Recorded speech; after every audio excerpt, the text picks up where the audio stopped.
Xushro'y qizda o'z farmoyishlariga taqdim bo'ladi. Bu kishining sevgilisi Abdullatifjonda ham farmoyishi bor.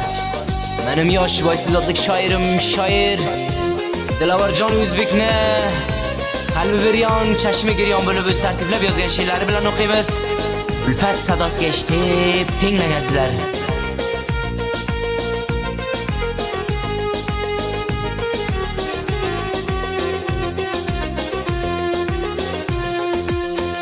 Xushro'yim baxshish qil oldingda meni xijolat, oldingda meni xijolat, oldingda meni xijolat.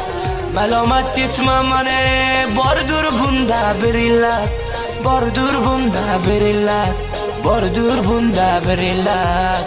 Sendan ayrilib tortdim menam xori zillat, menam xori zillat, eshongil xori zillat.